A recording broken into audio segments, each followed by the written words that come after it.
I'm Manouk Akopyan. Thank you for tuning in, and thank you to our partners, personal injury attorney Nelson Gavorkian. Hi, everyone. I am joined by former UFC middleweight champion Chris Weidman, who's getting ready to return to the cage for UFC 309 at the Madison Square Garden in New York against Eric Anders. Chris, the journey continues. Another homecoming fight for you. MSG has become your second home. Um, I'm really wondering what's keeping the fire going for you at the age of 40. What's left for you to accomplish?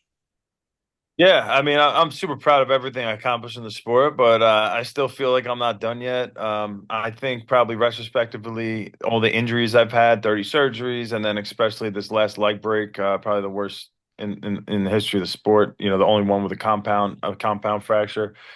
Everything I've had to go through with that, all that time off, probably prolonged my career. So I'm doing it a little later in life, but I still feel like if I was going to the gym and I wasn't feeling great and I wasn't, still beating up on these young up and comers and stuff, I'd hang up the gloves. But I still feel great, and we'll see how I look under the lights, when it actually matters. But I still feel like I have more to give, and yeah, so that's why. And I also I love how my story turned out. I love that it could be inspiring to people who have battled through adversity, who have to battle through adversity, and give them some hope that you could do it. What do you attribute your resilience to? Um, God, and my family. I think without God first, having faith, and I wouldn't be able to have all the resilience and the mental fortitude to push through everything I've been able to push through, find, the blessings and disguises and opportunities to grow as a person.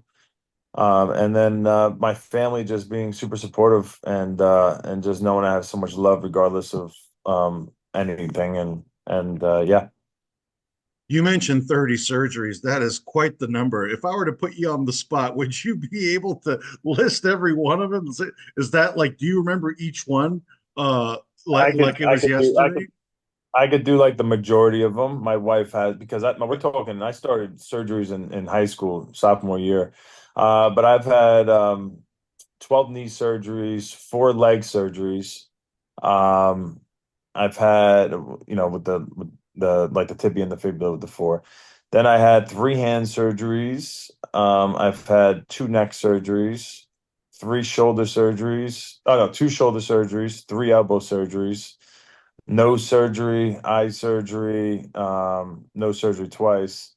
Um, yeah, and I don't know where we're at, but like my wife had she keeps track of everything, and she was an auditor for Price Waterhouse Cooper, so she knows my life better than I know my own life. She's been with me since high school, so I'm at Physically, I'm at I'm at 30 on the dot, and I don't want to have any more.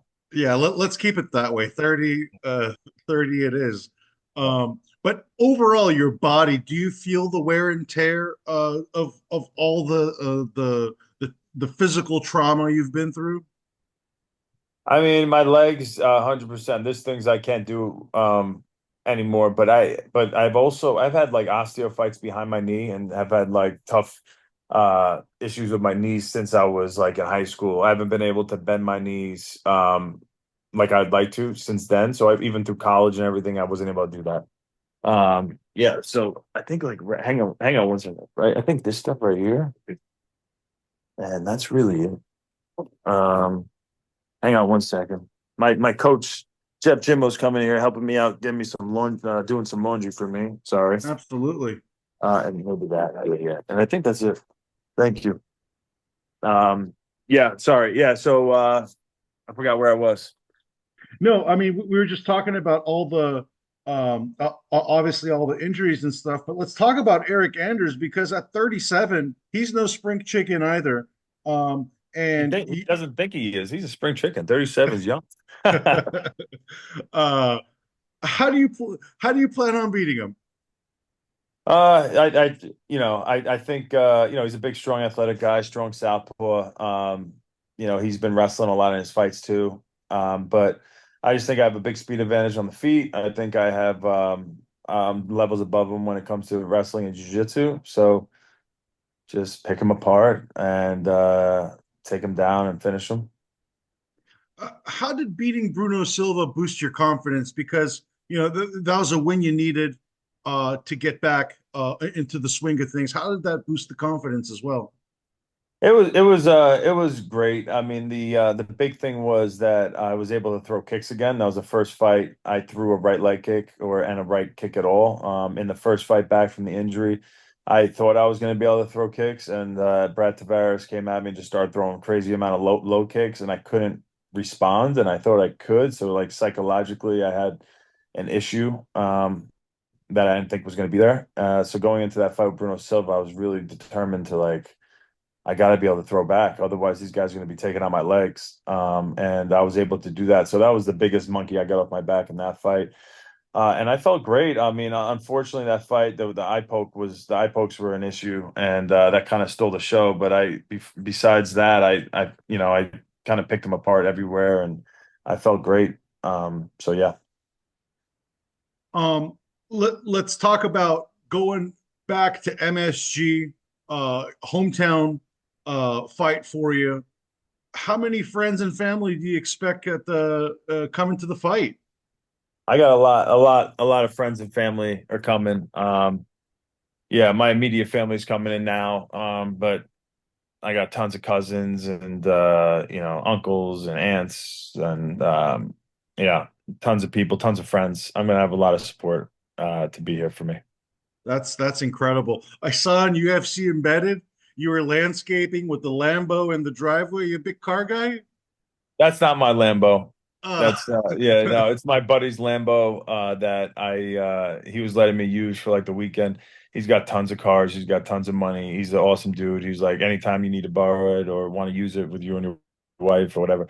So I grabbed it. I thought it'd be fun for, riding around with the embedded. It was funny, it was just casually there. I was doing stuff with that Lambo with embedded, like fun driving and stuff. I thought they were gonna put on there, but they just had it sitting in my driveway. Um, and yeah, yeah, it's what a sick car. That's like the fastest Lambo in the world. It's a hybrid Lambo. It's brand new. That thing is sick. I drive a truck. I drive a Ram 1500 Limited. Love that. That's my everyday. I do have a Hellcat from the first year it came out in 2015, that I hardly drive. I got that at my cousin's drive, in her garage. But I'm not a huge car guy, but I'll tell you, he's got Ferraris and he's got Lambos. If I had more money, I would get one of those. Those things are sick. yeah, I could tell more rough and rugged than the sports car. And I could maybe I should have known it's not yours. You were blowing the leaves all over that thing. Yeah, it's funny. Yeah. Yeah. It's funny when my buddy Sam, whose car it is, he was like, "Yeah, so you blown the leaves all over." And I'm like, "Well, I blew the leaves off too. I got the leaves off of it after I was done. I mean, the leaves aren't going to kill it." Let's talk about the card overall because this has several longtime UFC OGs like yourself, Jim Miller, Charles Oliveira, of course, John Jones, and Stipe Miocic. As a former champ yourself, who defended the title against the best, how do you want your legacy to be remembered when you retire in the UFC? Um, um, just a guy who fought the best guys in the world and put it all out there every single time. Always going for the finish, and a guy who went through a lot of adversity, and was able to overcome it. And um, yeah, And now we kind of with John Jones being on the card, there's throughout the entire fight week, been this narrative that he doesn't want to give Aspinall his shot, and it kind of the parallels are kind of there for you when you were the undefeated upstart coming up, and Anderson Silva was the legend, defended his title so many times, and he gave you the shot, and of course we know what happened. I'm just curious to get your thoughts on Jones just saying, no, I'm not interested in Aspinall, and that's not what I want to do. yeah, it sucks for Aspinall. It's just a tricky time. That John Jones just came up to heavyweight and then beat Cyril Gane is the champion, and now he kind of gets to dictate. But I think the real question is like the overlooking of Stipe Miocic. I think people are talking about Aspinall way too much, and they're forgetting about John Jones has got Stipe. He's got to beat on Saturday night, and that's not going to be an easy task. Absolutely, very well said. Curious, who do you have winning that fight? I got a lot of respect for both guys, but I'm very close with Stipe, so that's my boy. So I got Stipe winning that fight. Any specific way? You know, I don't know. I just think he's tougher and has better wrestling than a lot of people remember, and he hits hard. He comes forward. He's got great boxing. He'll get into the pocket, and he could go the distance. So he brings a lot of problems to the table for John, and so I got no real prediction, but Yeah, so you're saying this whole Aspinall thing, it's going to be a moot point after Saturday when Jones loses. yeah, I think it's like a distraction for everybody. I don't know. Surprised that that's the big talking point as opposed to Stipe fighting John Jones. Probably probably favors Stipe to kind of stay away from all the stuff, focus on the fight, stay away from the distractions. I'm pretty sure Yeah, as a champion yourself, you going through these fight weeks so many times, uh, probably better for you to go under the radar at that point, right? yeah. Like Stipe's talking about one person, John Jones, and John Jones is talking about all these other people, and it's a distraction. I mean, he's a champion for a reason. He'll be fine when he gets in there, but still, it's definitely a distraction fight week to be talking about someone else other than you're fighting. And before I let you go, let's talk about the heavyweight fight in another sport tomorrow. Mike Tyson versus Jake Paul. You're gonna watch? Yeah, I'm probably gonna watch. I really don't want to watch because I'd hate to see Mike Tyson get knocked out, man. It just sucks, man. He's old. He's so old, and I think people forget that if you watch the end of his career, like he wasn't looking great. He didn't look great when he came back like 4 years ago and fought Roy Jones Jr. Boxing is a young man's sport, and I hope Mike Tyson wins. I'm a huge fan of his, and I hope he can knock out Jake Paul. That'd be sick. But I just think it's unlikely. And yeah, so it's going to be like sickening to watch Jake Paul. If he knocks out Mike Tyson, I'll be sick to my stomach. I'll feel How awful. I come? mean, we saw Vitor Belfort not too long ago just crush Evander Holyfield in the first Right. round, and 20 years ago, that's not happening, and so yeah.